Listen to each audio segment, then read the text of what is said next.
Okay, and then so let's start off. We're going to have our panelists introduce themselves. So would any panelists like to go first? Ladies first. I'll go. Okay, Hi, awesome.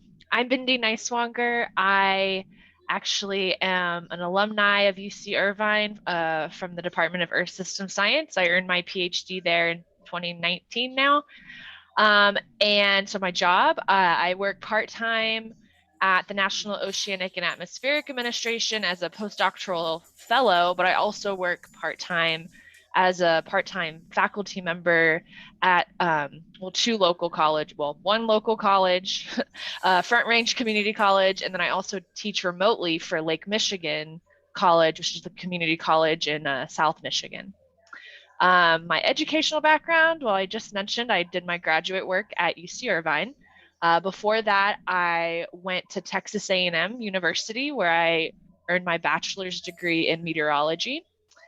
And now, fun fact about myself is that I have lived in Antarctica and I am 6 months pregnant now.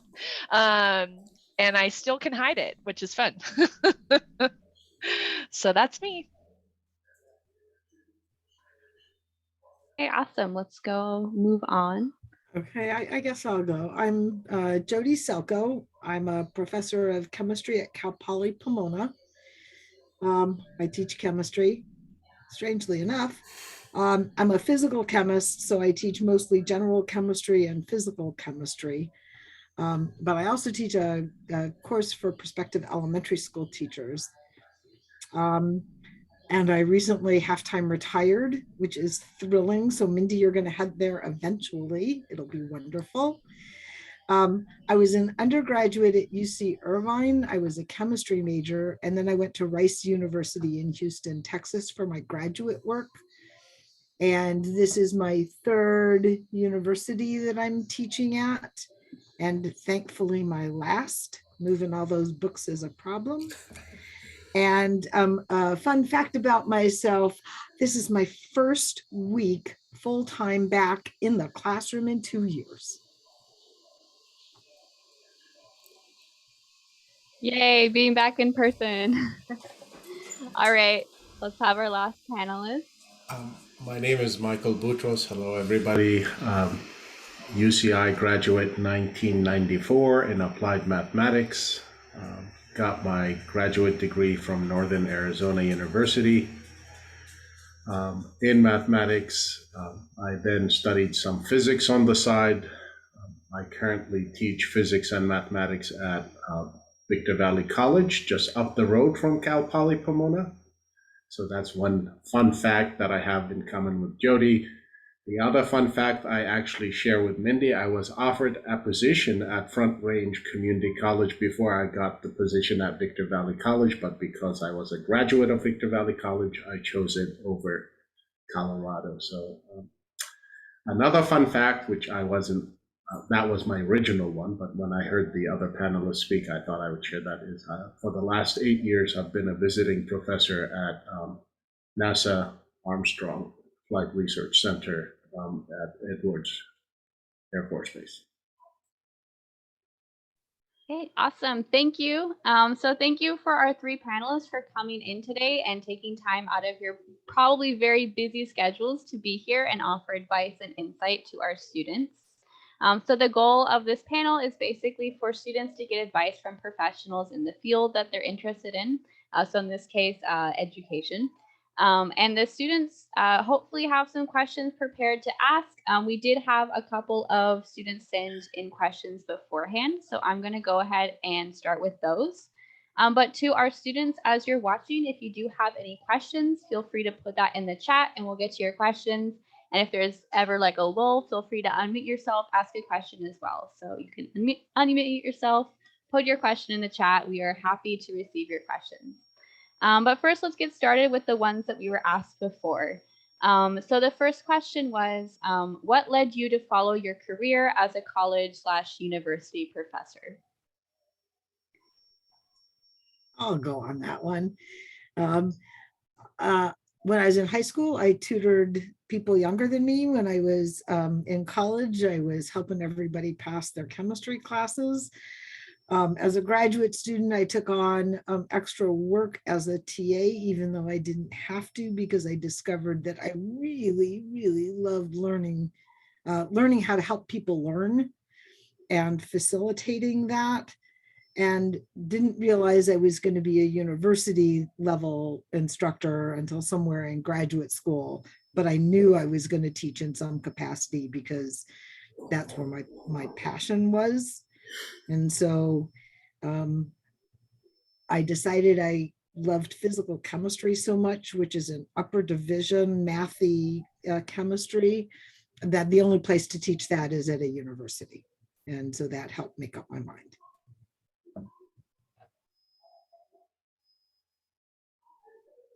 I can go next if you don't mind, Sure, Mindy. go.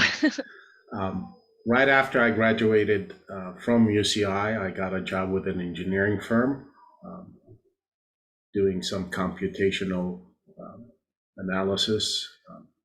And on the side, I started tutoring because I really enjoyed that. If I go back a little bit, I was a tutor in Middle Earth at UCI, where I tutored physics, chemistry, and mathematics. I lived in Elrond, for those of you who are on campus. So I hope Elrond is still around. A lot of the campus changed the last time I went to. But then I decided to go to grad school because while I was tutoring, a few students mentioned that I have a good delivery method, and my two brain cells said, well, maybe I can make a career out of that. And I decided to go to grad school and pursue teaching. Yeah, so I've always been interested in teaching. Like since I was very little, my mom will tell you that I used to come home from school like third grade and teach my dolls like lesson plans I developed. So I've always had an interest in teaching, and maybe I took a very long route to do it. So I did a PhD, which allows you to then teach potentially at universities if you'd like. In graduate school is really my first time doing structured teaching besides tutoring. And I really enjoyed it. So just like Jodye, I took on extra teaching assistantships, even though it wasn't necessary. I guest lectured for many Earth System Science courses. I did a lot of science outreach to the local community. And people told me I was good at it. They liked it. So it's nice to do something you're good at and people enjoy. So then when I moved out here to Colorado, COVID hit, which was rough to do a postdoc remotely. And I realized, hey, there's a lot of opportunity to teach remotely for any community college. And so I started doing that. And I actually at one point was teaching for 3 different colleges, all remote, which was fun. So yeah. Wow, that's super awesome. Yeah, thank you guys all for sharing. So our second question is, what were some of the difficulties that you faced along the way, either education or career-wise?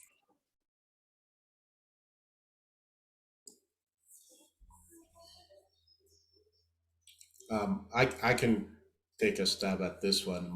The year I graduated, which was finished my graduate work, which was in 2000, there was a huge market for teachers, but the competition level was also very big. I remember, I think at last count, sending out 37 applications and receiving only 7 interviews. So if and when you're applying to teaching positions, expect that you're not going to be the only applicant, right? Don't let your ego get in place if you don't get something that you really want. The challenge for me was learning that lesson early on, that yes, I'm qualified to teach, but I might not fit wherever I want to teach. For example, I applied to about 7 schools in Washington, which was where one of my best friends was going, and I wanted to teach next to them, and I was not even offered interview for either one of those 7 schools. But thankfully, 22 years later now, I am very happy where I am teaching for the school that I chose and that they accepted me.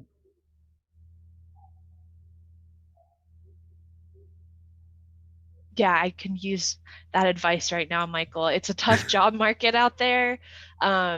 So just keep that in mind. You know, I'm applying for really any position that involves like either science education, science communication, because I also think that science communication is like education, right? Like how you are encouraging and talking to people and getting out there. So that's also something to consider, that if you like education, you might also like the idea of science communication. So yeah, that's actually been the hardest thing for me, is my fellowship for my postdoctoral position is ending. And because the government hasn't passed a spending bill, there are no positions available. So I've just been looking for any type of teaching position. And because COVID has changed a lot of the learning platforms, it is a little bit more encouraging to be able to teach online or remote, which gives you more flexibility in, you know, maybe not having to move for a job if you have, you know, restrictions, or, you know, you want to stay put. I think I also would like to add that it used to be that wherever you got your first job, you stayed until you died or retired. And that's actually not true anymore. So I have taught now at 4 different types of university institutions. Um, and the first one, I was just not a really good fit. It was not pretty, as Michael knows. It's awful, actually. And so I took a job at a very different kind of institution, which was fine, but the administration changed. And the nice part was, finally at Cal Poly Pomona, they came chasing after me, asking me to jump ship and offering me lots of money, which was kind of ego filling. But there are lots of other places that just wouldn't have me, because I didn't, my qualifications didn't fit in with whatever it was they were looking for. And as Michael said, you just have to sort of brush that aside. And the goal is to find something that you're happy doing, no matter what it is, instead of being miserable someplace where you thought it was a dream job and it turns out to be a cesspool. Yeah. And that's really awful. Excellent point, Jodye. Excellent point. Very awesome. Next question. What activities should someone pursue outside of class to help their chances of becoming a professor? So like, what extra activities beyond just going to class and stuff would you suggest someone do? I think it depends on the level you want to teach. For me, I think that's important, and what subject you're going to teach within the. I assume we're all physical sciences major here. Yes, yeah, we are. For me, if you think you're going into teaching, start tutoring. This is a great way for you to see if you enjoy it, if you're good at it, if you can relate to people. Knowing the subject and being able to relate that information to others are 2 completely different things. Just because you know physics and math doesn't mean you can teach physics and math, and the same to the other subjects. I would say if you have and I assume UCI would still have all of those, if they have a club for your discipline, it's a good idea to go and see that. See if you can get involved in the undergraduate or graduate clubs, depending on your level, and see if you can attend department seminars, because that will help you too. You can see some teaching techniques if there's any teaching seminars. This is one thing I wish I knew before I went into teaching, is that you're not going to be trained to become a teacher. That's on you. You have to become a better teacher on your own with all the free time that us teachers have. And I say that sarcastically, obviously, because if we're not teaching, we're preparing to teach. If we're not preparing to teach, we're grading. If we're not grading, we're in committee work. There's more to teaching than just what you guys see us do in class. Fortunately, unfortunately, that depends on the person. But get involved early enough. I know there's a few seminars that are open to undergraduate and graduate students who are interested in teaching. There's a bunch of professional societies that are coming up, especially after COVID. I've been teaching for a few years now, and I just joined the United States Distance Learning Association, but just because we don't know where this is going.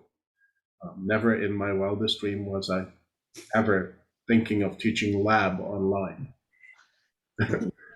Right, so becoming a teacher means you're going to become a lifelong learner yourself, because you have to adapt to your class, you have to adapt to the students in your class, you have to adapt to the latest in your field, especially if you're at the university level. There's a lot more requirements. Thankfully for me, the physics and math I teach has not changed much in the last few decades. But I can't say the same for the university, obviously, right? Discoveries are being made on a regular basis, and teaching has to adapt to those new discoveries at the higher levels. I have a couple things that I would add. One is UC Irvine has a wonderful CalTeach program, which will put you out into schools as an undergraduate, and you can decide whether or not this is something you really want to do or not.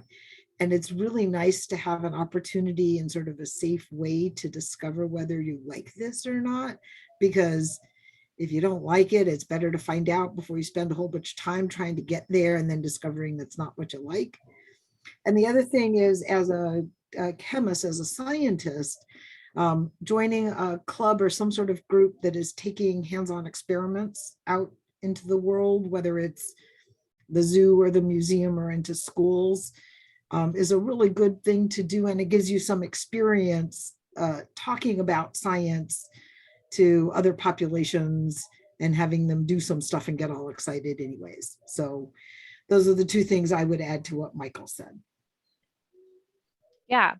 And also, I guess as mentioned, it depends on which level you want to teach. If you're going into K through 12, that's a whole nother realm that honestly I've looked into, and it's a little bit terrifying just because every state, every district is going to have different protocols, and you have to have certifications. Whereas if you're teaching universities and community colleges, that's you have a bit more freedom actually in how you teach, sometimes depending on the university. I would add something that really benefited me, which I had to take because I was a meteorology major, was public speaking. So, like getting up there and talking in front of 400 students is it's not natural, to be in front of that many people.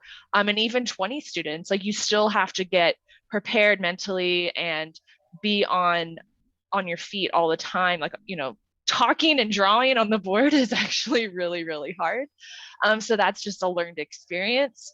I would also say something I did a lot of while at UCI was take part, I had to look it up to make sure the name is right, is the Division of Teaching Excellence and Innovation, which is a really great resource.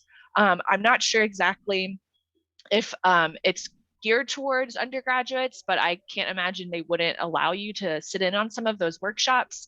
They talk about, how you design a course, how you deal with, diversity and inclusion in science, and things like that. And I took like 3 of their courses as a graduate student, and they've been very beneficial, because as mentioned, you're not actually taught how to teach.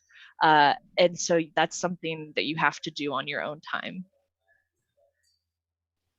So I just want to add that if you're going into the K-12 system, they will teach you how to teach. But if you get a PhD, they don't. They just assume you know what you're doing. And that's often a really bad assumption. Yes, thank you. So kind of going off something Mindy said, Do you guys have any suggestions of actual courses that you would recommend students take while they're here at UCI getting their undergraduate? I don't know the course catalog, but I would say like, communication. I think there's been a few that were developing or developed while I was still a grad student, like science inclusiveness, like because the science community, especially physical science, for example, has been geared towards white scientists, and how we teach that material, it wasn't just white scientists doing research and making groundbreaking, discoveries. And we have to be cognizant of how we teach because it can exclude people from pursuing careers in science. So that's something that I'm pretty sure there's maybe in social science or something, they've been doing a lot of work in that front. I would add, Mindy, if you don't mind me adding, not just white scientists, white male scientist is the right. It's very disheartening to me when I walk into a class that is full and I see 3 females taking a physics class, right? And unfortunately, most of the time it's because at some point before they came to my class, they were told, or they took a conclusion that somebody tried to dissuade them from pursuing science as a female. This is the blatant truth, I think. Just ask anybody who's not considering physics or mathematics, chemistry, any of the STEM disciplines who is female, why did you stop? Chances are, at some point, a teacher told me, why are you going into this field? Is the answer I get a lot of. Add to that, different cultural backgrounds. Right? A lot of times, I grew up in the Middle East. So for a male, I argued with my dad before I convinced him that I wanted to become a teacher, because for a male from the Middle East, there were 3 options. Med school, law school, engineering. Those are the acceptable fields. But in terms of classes, to go back to the question, I would say if there are any classes that are offered on pedagogy, on educational psychology, because as teachers, you're going to deal with more than just in-class subject matter. Sometimes you have to have the counselor hat on. Sometimes you're going to be just a listener. Sometimes, and Mindy mentioned this early on, how do you communicate your subject is very, very important. Depending on the class breakdown of students you have to be very cognizant of words that you use, of expressions you use, of examples that you use. When I was a grad student, I was teaching a probability class, and I assumed everybody knew what a deck of hands was. And they didn't, because I was teaching people from a reservation, and they didn't have cards, or they didn't want to know what a deck of cards was. So all of these things I would suggest, if you can, look into. Thankfully, with Google and internet, the email came out while I was at Irvine. I remember going to the computer lab and emailing the person right next to me, to the right or to the left. Did you get it yet? So there's a little more access now than it was before, but it's take advantage of all of these things that you might face and will face as an instructor. Sorry for talking too long. That's okay. There's one more course that I want to put a plug in for, even if you're thinking about teaching at a university level. So if you're going to teach K-12, they're going to make you take a whole bunch of how to teach courses. But there is one that is either how to teach science or mathematics to sort of young adults, usually called secondary methods, and it's usually in the College of Education. And it's the one course I wish many of my colleagues had taken, because it's all about the sort of the tricks of the trade in being effective in getting those science ideas and how to think about those science ideas and communicating them to others. And although it's often in a graduate program, you can probably take that one course somewhere along the line if you're at an institution that offers a teaching credential. Yeah, and just something that I wanted to point out, if you were wanting experience teaching, like let's say like almost like a professor at the college level, UCI does have a program called You Teach, where you can sign up for it, and they actually teach you how to teach a class. So you prepare a class, and then you actually teach that class to students. I'll put the link in the chat if you are interested in that. That is also something that you can do as well to practice like actually teaching in front of college students, if that's the route that you're wanting to go. But yeah, I think that what you guys all mentioned was all really great as well. Another question, it kind of came up earlier, Mindy and Jodye both kind of brought it up, but it's how has the field or your field changed over the years? And what do you predict might happen in the next 5 to 10 years? I know we talked a lot about things being online. So what do you guys predict might happen in these next 5 to 10 years with your field? Well, I think that's just I've been wrong before, but so first of all, in the technology-ish areas, the number of changes is just enormous. As Michael was alluding to, when I was in undergraduate, we were still programming things with card stacks.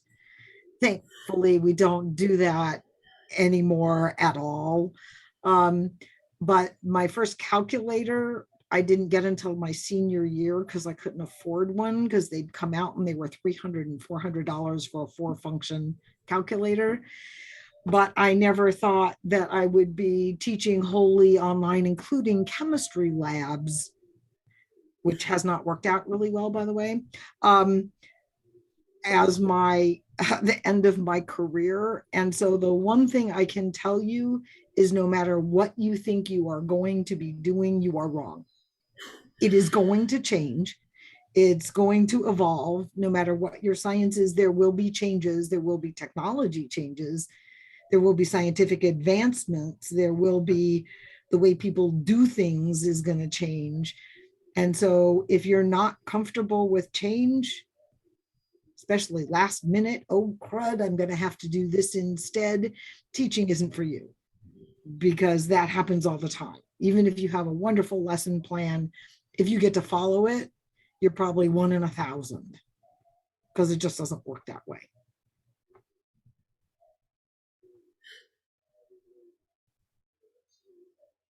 Yeah, I mean, I was only ever trained to teach in person, right? So even at UCI, when I did a lot of those pedagogical trainings, it always assumed you're in person, you're going to have that contact.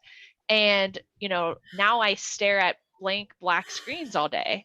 And it is actually a huge hindrance as an educator to understand if your students are following or if they're completely lost, because you see no body language. And so, I've actually just become a little bit of a comedian in the sense that I just give jokes and I try to get people to engage. And that's actually been really hard, is, that disconnect from the student. So I will have taught students that I've never seen before, and so it's difficult. But I would say that, yes, I see a lot more online teaching in my field, which is earth science, climate science, because certain colleges, for example, like Michigan College, they had trouble finding talented instructors because people don't want to move to maybe a rural part of Michigan. And so they've actually decided that if they have more online modality, they not only get more enrollment because of people's time commitments as students, but also they can get better faculty teaching. So, it's been interesting.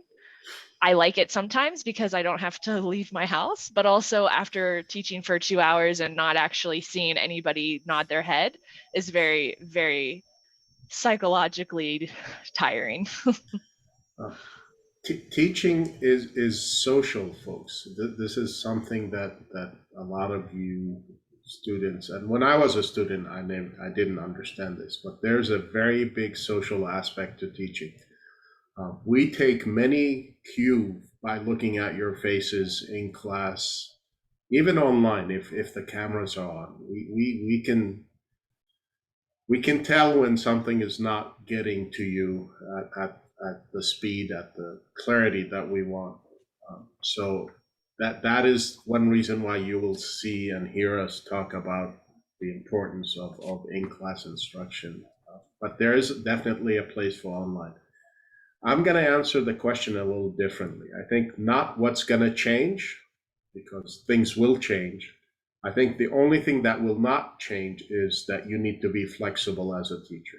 And Jodye mentioned that. You need to be comfortable with change, because it's going to happen.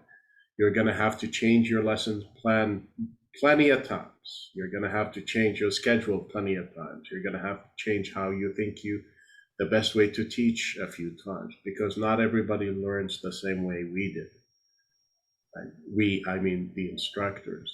So that is something, again, that ego sometimes prevents us from doing, because the way I learned it must have been the easiest way, because if I understood it, right, why don't everybody else understand it the way? That is not the best way to think about teaching. Teaching is finding different ways to say the same thing, especially in the sciences, especially in heavily mathematical computational fields, especially with where things can be open up to interpretation. That flexibility will serve you very, very well. The fields will change. With technology advancing, with science advancing, with findings, no discipline is going to be the same 5 years from now, 3 years from now, depending on the advancement. So be able and willing to be flexible as instructors and professors. Yeah, thank you. So kind of going off of that, what do you think are the most used skill sets that like you use while teaching? And then like following up on that, how do you recommend that students kind of develop these skill sets starting, now if they don't already use them? The biggest obstacle I always find is breaking that wall that separates students from faculty. And it's not always there, right? There are some students that will come to you, they'll approach you no matter what. But how do I get to the shy student who sits in the back, who doesn't ask questions, who might not understand what I'm saying, and make them feel comfortable about asking a question? That is something that a skill that I work on every semester. And I try to find different ways to do just that. Most of us take teaching because at least in my opinion, it's a calling for us. We want to make students better. We want to share what we know about a subject that we care about, and share that knowledge to others. So that goes back to that social aspect of teaching. I want my students to become better than I am in the topic. That's always my goal, is push them up, not down, right? I want them in and out of my class to bigger and better things. So how do I make that clear? Because you go into a science class, a STEM class, there's also always a stigma of it's going to be difficult, I'm going to struggle. Add to that, if you're from an underrepresented minority, if you're a first generation student, if you have insecurity issues, whether it's food, housing, whatever, which we have. My college is 33% below poverty line, folks.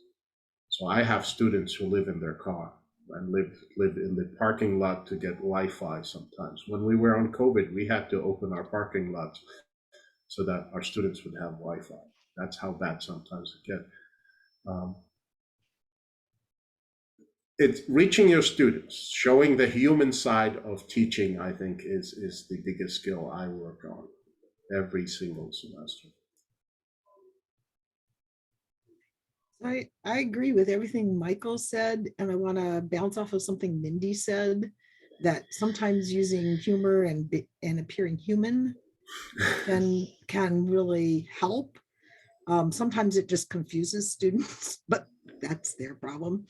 But I want to add two more things. One of them is really deeply thinking about what it is, the story you're trying to tell students, and connecting it to the world around them in ways, multiple different ways that help them make sense.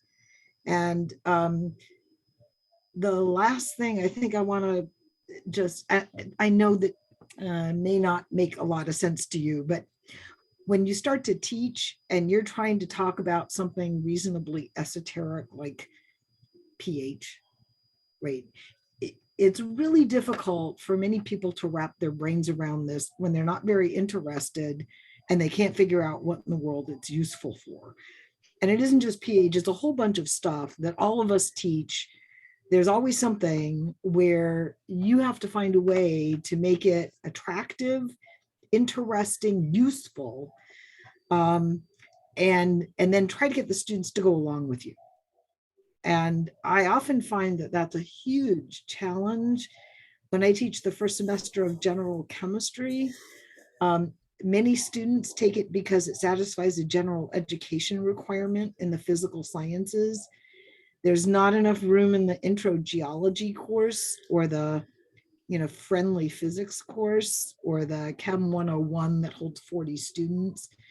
And so they all run through this class and most of them do not want to be there. And so I think the challenge of getting them to go along and learning something and being able to apply it to some part of their life, while challenging, is still the goal, right? So finding a way to do that, no matter what situation you're in, is gold. And you have to find ways to do that. Yeah, I mean, I would agree with all of that. And if you want to practice something, practice talking for 2 hours and standing up, because you're going to learn that it's very much a tiring thing. And that's something I was not prepared for, is just how exhausting it is. Because I mentioned before, it's like kind of performing, like you're kind of an actor and you have to be exciting and enthusiastic, because no one wants to learn from someone that's droning on about pH or whatever. And that's how I learned chemistry, and I learned nothing. I came into graduate school not knowing what a mole was, and I was working in a chemistry lab. So like, yeah, you have to be fun and like relatable. So for me, a lot of what I do is, I find things in my life every day that, oh, this would be really cool, like, an example of rock layers when I cut into this cake, so like I take pictures. So, teaching is not like a 9 to 5 thing. You're like always, your brain is always like, how am I going to apply this? How could I use this for a class that's 6 months away? So yeah.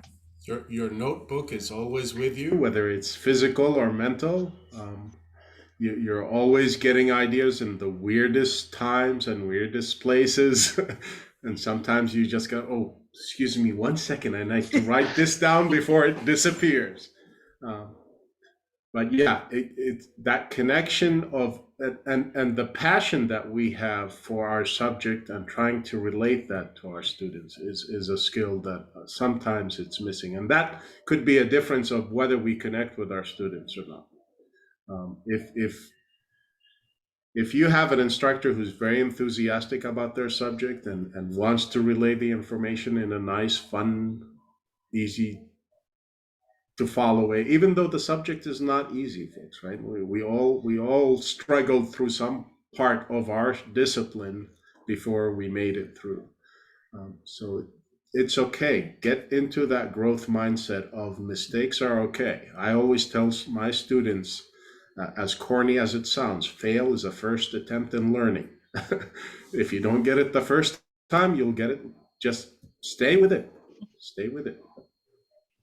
Right. So building off of that, being reflective about your teaching and your practices and how it went. And Mindy, I feel for you because it's really hard to get feedback when you can't see any of your students and they're not saying anything or putting things in a chat box or something like that. but you can usually tell, even if it's unfortunately on that exam that they just didn't get it, you got to try something else, because doing the same thing over and over again and expecting a different result is the definition of insanity. I'll tell you, for me at least, it was a funny story. We came back to face this past fall.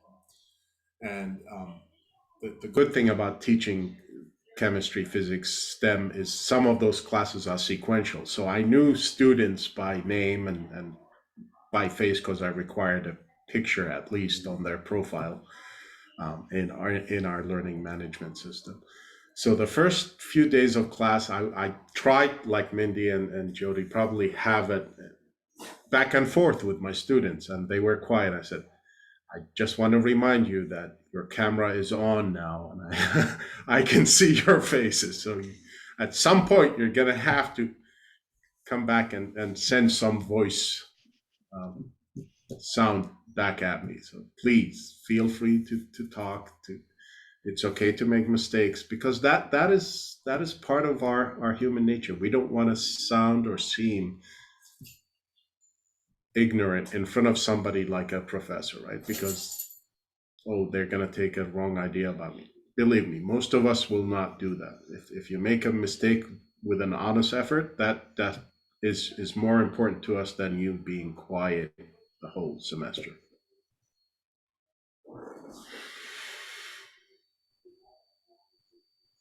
Okay, awesome. That was a great conversation. What would be like one big thing? So think of yourself back in college. I know it might be a while ago. What would be like one big piece of advice that you would want to give your college self? Study groups for me, because I thought I could do and learn everything on my own in undergrad, and I could have saved a lot of headaches had I participated in more study groups.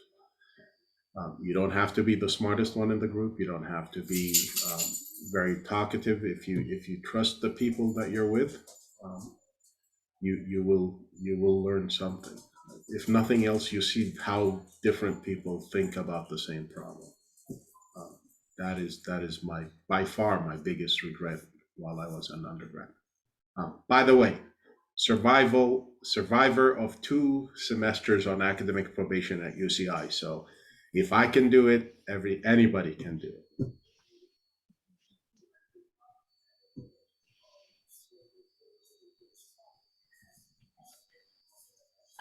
For me, thinking back to undergraduate, so I didn't mention this, but I was first gen, and I worked quite a bit at a fast food restaurant. So for me, one of the challenges I faced was not going to office hours because they didn't work for me.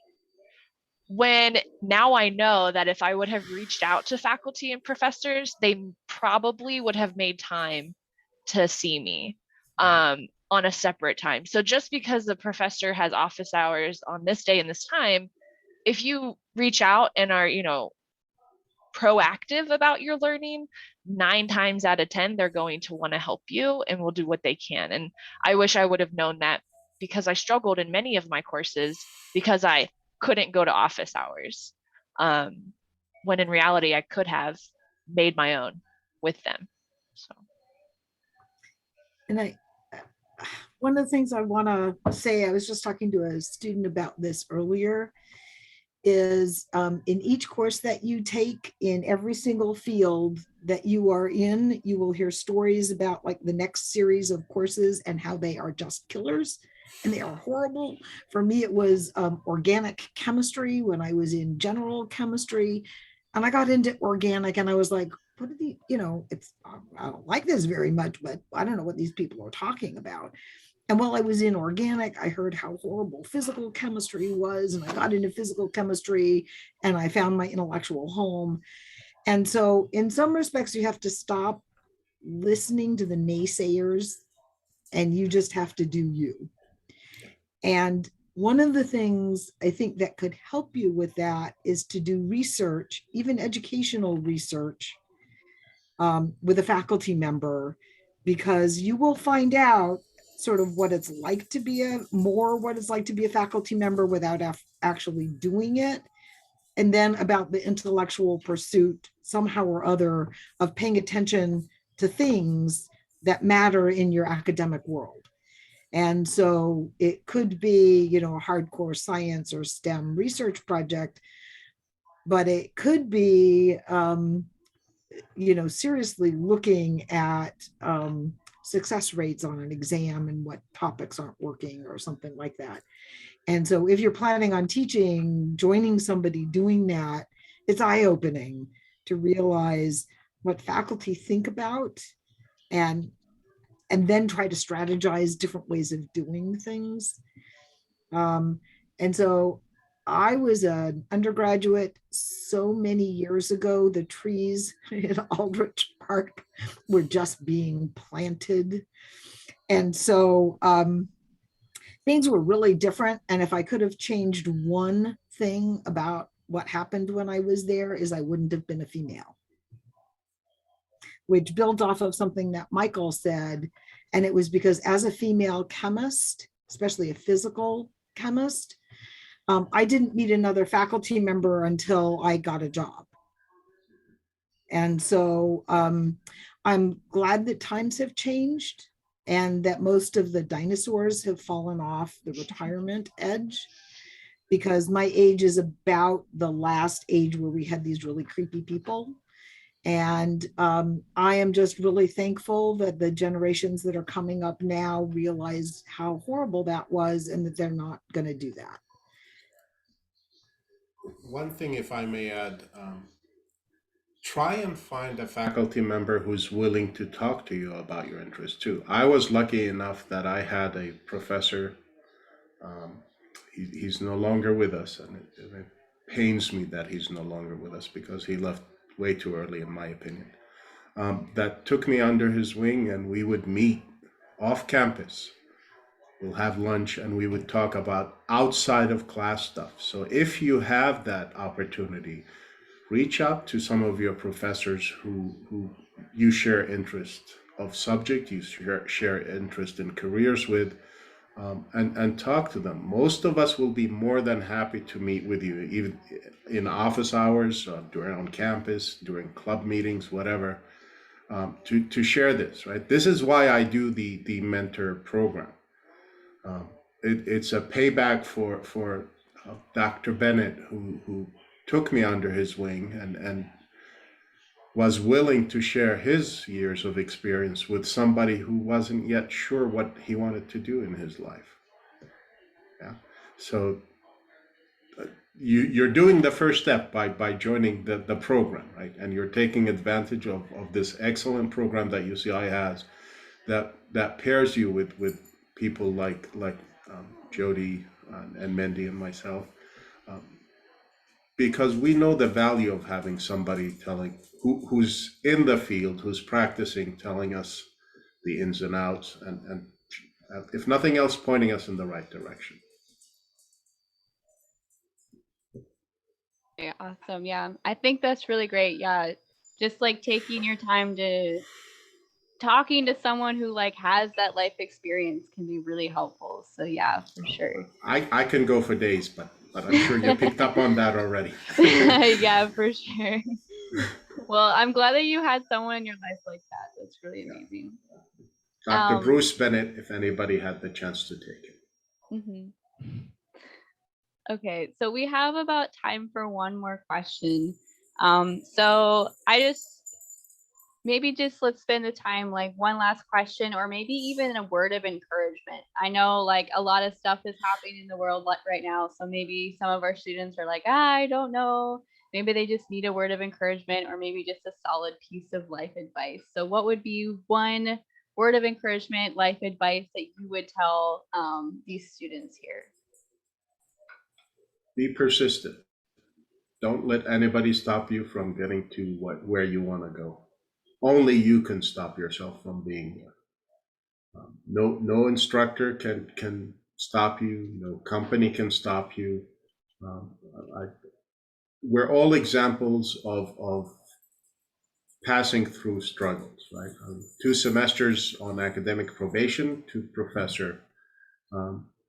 And again, if I can do it, all of you can do it. Anybody can do it, because I wasn't the smartest kids, and I'm not ashamed of saying this. I had to work my butt off to get a decent grade, not an A or a B. I had C's. I graduated UCI with a 2.6. I'm not ashamed of saying that. Not till I was in grad school, till I applied stuff, lessons learned from UCI that made me a better learner. And I'm still trying to become a better learner, because as we said earlier, if you're a teacher, if you're an instructor, if you're a professor, your learning does not stop. Does not stop. You have to keep persistent. That is my word of advice. I think I would add that you shouldn't believe in the imposter syndrome, where you just believe you can't do it, or you believe someone believes you can't do it, and therefore you don't go after it. You don't get anywhere without trying to do it, right? Saying, oh, well, I'm not sure I'm qualified for, so I'm not going to apply, is never going to get you where you want to go. You actually have to try it and then take the feedback and do something with that and try it again. So that's part of the persistence, but it's also wiping away the mindset of, well, I can't because, or I'm not qualified for, or something like that. You actually have to reach for it multiple times often.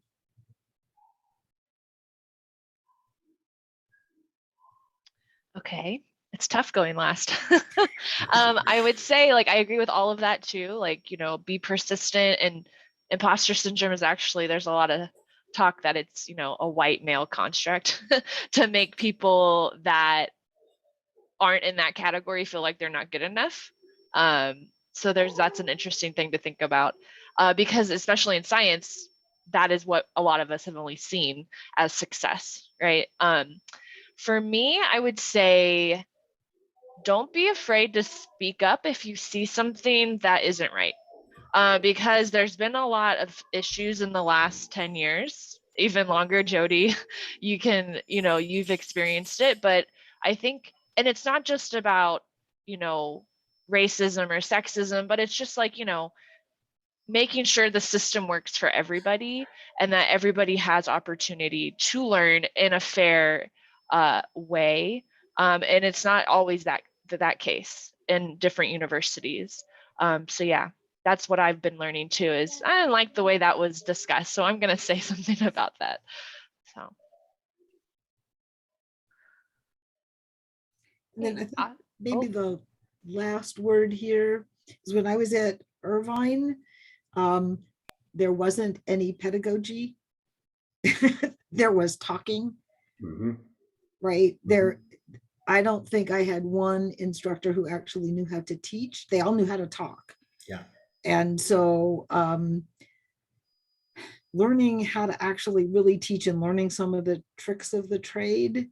If you're interested in teaching at all, you can spot them in the best teachers that you have. And I found out that I liked a lot of topics I didn't like as an undergraduate because they were taught so poorly that I had to, sort of push my way through the course. But you don't have to do that, because now we know a whole lot more than we used to know. So our association with whether a class was good or not, a lot of times depends on the instructor, not the subject matter, right? So there's valuable information that Jodye shared with us. Yeah, that is important, folks. You need to take ownership of your learning process. And you need to be more vocal if, like Mindy said, if you see something that's not right. The time to be silent is hopefully getting behind us. That is something that I've learned the wrong way too, because I come from a culture where females were not regarded as equals to males, and I have to break that cycle, and it took me a long time to break that cycle, but I'm glad I broke it. And that's why I started out by saying, we need to do more about encouraging, especially in my field. There's not many female students going into physics right now. There's not many females going into math. Yet some of my best instructors in both topics were females. So that tells you that it can be done. And you guys are the heroes who are going to make that happen, hopefully, in the future when you become instructors and teachers. Yes, hopefully. I know personally, I'm very excited to see, what this next generation of teachers is going to look like, and just, how the way that our teachers are being taught how to teach is going to change our education system, especially in K through 12. Amen. Yeah. Yeah. Well, thank you so much to our panelists for everything that you guys shared and talked about. I hope that our students here took something away. I know I did myself. So I just want to thank you guys for taking time out of your day to be here and answer these questions for us. Thank you, Abigail and Giselle, for moderating, and students for joining. I think you can get our contact information from the program. I will be more than happy to answer any question, whether you're a physics, mathematics major or not. If you have any questions about teaching, I'm sure most of the panelists, all of us, will be happy to get back to you at some point. Mm-hmm. Yeah, and all this information will be recorded, and it will be up on our website. So for our students who want to go back and watch and look at this, they can find it here as well. But besides that, that is all that we have for tonight. So everyone is free to go. I'm going to put my email, because somebody asked how do we get in touch, in the chat.